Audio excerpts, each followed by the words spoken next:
George and Kathleen Emerette, married for 15 years. They have 2 kids and a nice home, but like most married couples, it's not all wedded bliss. There have been times where we have gone to bed angry and, you know, he's facing one way, I'm facing another, and, you know, it's hard, but, you know, and we hold that grudge a little bit. Their main issue? Kathleen says when she comes to George with a problem, she is not being heard. He would maybe not listen, or maybe grumble or not have time or whatever, and sort of brush me off, and then I'd be with arms folded and attitude and, you know, type of thing, and, you know, stomp. And I think it's because I'm a man and I want to respond, and I just respond to, like, maybe with like, it's no big deal, I can fix this, don't worry about it. And that's not what she needs. Over time, that communication breakdown has led to ruined weekends, hurt feelings, and a growing divide that the Emerettes know is not what they want in their happy home.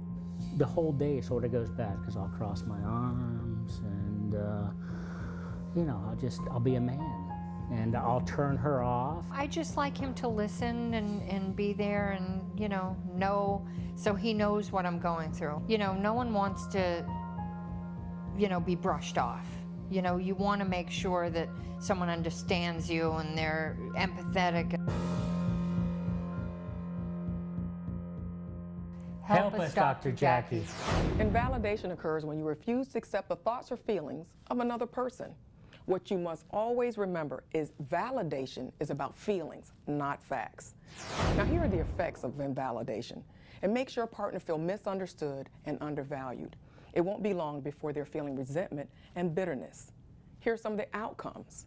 Your partner that's affected by invalidation might want to lash back and do the same thing to you, or they might just look for validation elsewhere.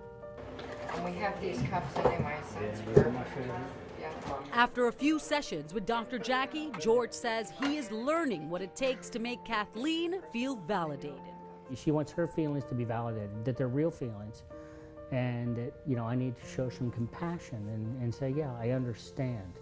Now, I can't always fix things, but I can be there for her, and that's where I really run afoul. George needs to listen. He needs to hear and empathize. And then number 2, see if there are action steps that need to be taken to address Kathleen's feelings. Now, action steps aren't always needed, though. Sometimes Kathleen just being able to unload and know that she's supported and heard is really all she's going to need to take a breath and move forward. Nature. Kathleen is already seeing the change, and she loves it. I had a situation today, and I had an issue at work, and it upset me. When I came home for lunch, and George right away spoke to me softly about it, you know, you need to let it go, and he just calmed me right down, and, you know, he was great. He handled it great.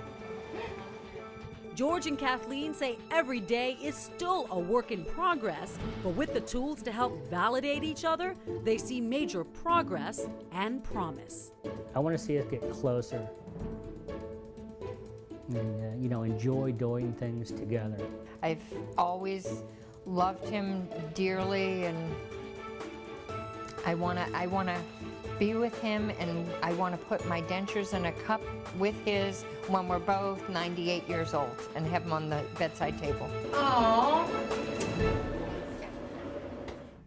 Validation works. She is getting what she needs, and he is getting what he needs. Kathleen is being heard and understood, and George feels as though he's done his work of fixing things. She has her sense of security, and he feels needed.